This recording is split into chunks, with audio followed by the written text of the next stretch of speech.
Ah, summer. What's not to love? Swimming pools, camping trips, dying of heat stroke. It's so close to the best season of the year. This summer in anime almost immediately became my favorite season of 2016, with more shows I watched past the first few episodes than either winter or spring. I made it a point to watch the first episode of every show I could and almost followed through on that promise. The plethora of shows I really enjoyed made my job that much easier. It didn't start out that way, however. Berserk 2016 was the first series I watched, and the first I dropped. Look, from the moment they announced it would be a CG production, I think we all knew it was going to look like ass. What I didn't anticipate, however, was just how terrible the models and cinematography would be. Whatever your opinion on this adaptation, though, that's no excuse to flood director Shin Itagaki's Mal page with lovely death threats such as these. Isn't the internet just wonderful? While Berserk made me want to tear my eyes out, Ufotable's Tales of Zestiria the Cross had me putting them right back in again. The story's not my cup of tea, but it's at least pretty to look at, demonstrating what makes Ufotable's aesthetic appealing to so many people. With the digital team rivaled only by KyoAni and ridiculous post-work, Ufotable's use of CGI and visual effects may not be your style, but it lends their series a unique shine not found anywhere else.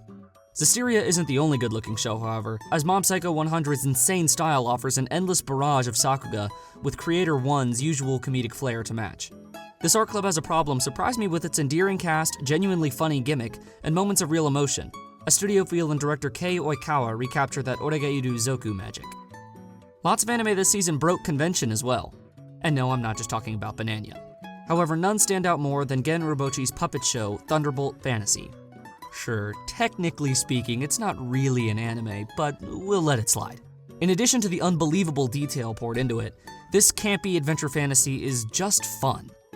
In a highly unusual move, Re-Life, not to be confused with Rewrite and ReZero, released all at once, making it the only show I fully completed at the time of this upload, so I don't have to hold back my final thoughts.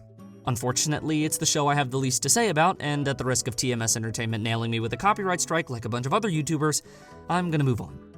If you're a fan of idol anime, you'll love Love Live Sunshine. If not, then, well, I see nothing likely to change your opinion here. Taboo Tattoo, Alderamen on the Sky, and Qualia Code are the types of action series I cannot for the life of me get into. That's not to say they're all the same, but that they always fail to grab me. Just not my thing. 91 Days somewhat succeeded in avoiding the disappointment of other recent mobster anime, but I have to say I hope for more. I've already discussed in a video how strong this season's slice of life shows are, but New Game, Aman Chu, and Sweetness and Lightning deserve the praise. Tsumugi may be the only thing cuter than that furball monster from the morose Mononokean. We got 3 new sports anime this season with Days, Battery, and Cheer Boys. None really stuck with me, but I'd have to go with Cheer Boys as my favorite of the bunch, even if it is Fujoshi bait. Nothing can compare to the Fujoshi power of Servamp, though. I think it speaks for itself. The double length of Rewrite's first episode made sitting through it doubly painful. What are we gonna do, hang ourselves? No! But I somehow managed. The latest in a long line of key duds. I'm not sure if it gets any better, but I have zero interest in finding out. If you're looking for a feel strip that doesn't suck, Orange should satisfy your craving.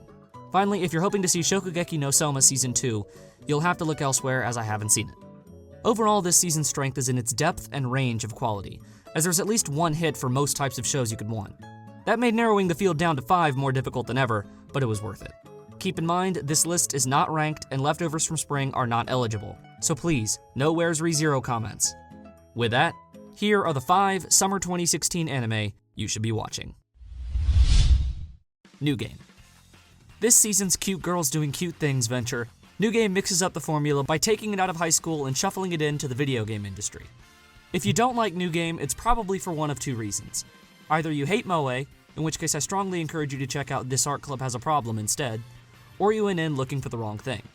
This is not the video game version of Shirobako. Don't expect an informative look into the daily struggles of working in the gaming industry. That's not what New Game is. The original creator Shotaro Takuno, who worked in the gaming industry himself, wrote the series with the express purpose of avoiding the hellish side of actually working in the industry. This is supposed to be a light-hearted series with little to no grounding in reality. Anyone familiar with some of Doga Kobo's other recent efforts like Yuri Yuri and Spring's Sancho Sanyo should know what you're going to get with New Game, most notably the expectedly strong animation, appealing aesthetic, and moe. As a cute girls doing cute things show, New Game succeeds immensely. It's funny, charming, lighthearted, and a joy to watch if you're a fan of the style. Thunderbolt Fantasy. This show is ridiculous. Certainly camp to the max. Yes, I know, it's a little hard to believe such a thing actually exists, but here we are.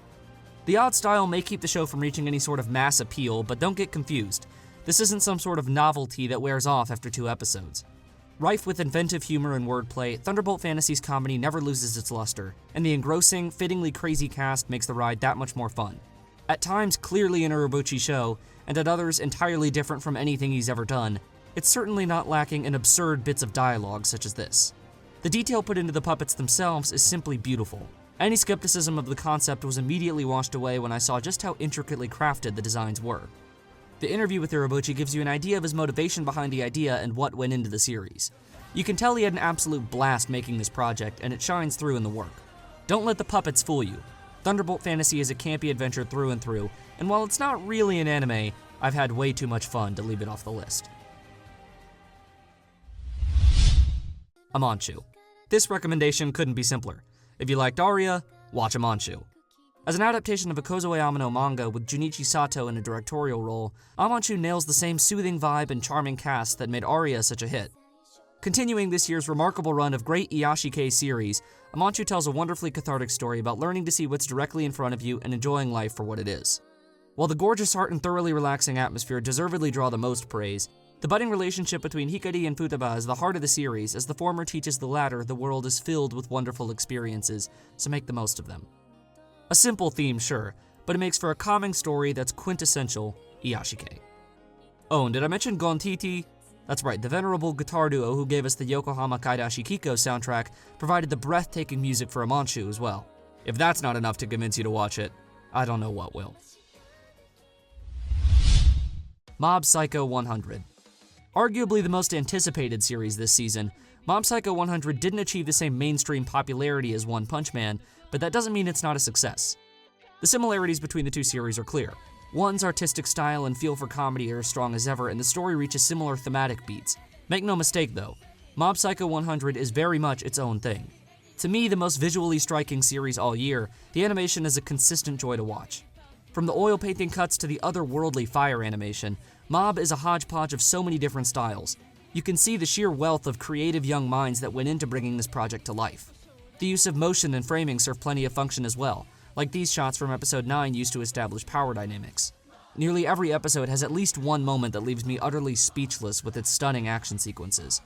I suppose I should have expected no less, what with the legendary Yoshimichi Kameda coming on as animation director, his first time in that role since Fullmetal Alchemist Brotherhood.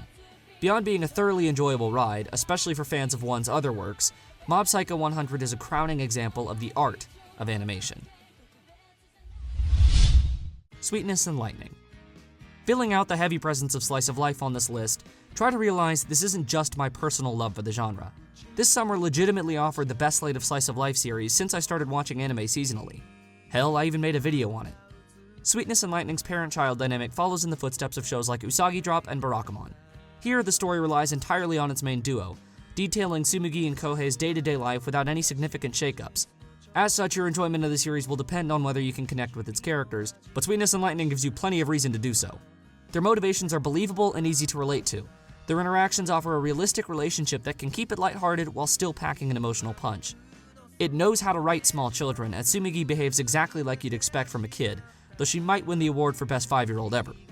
Her infectious personality makes everything fun, and the genuine happiness she shows whenever her father cooks for her leaves a lasting impact. Not to mention, oh my god, she's the cutest thing ever.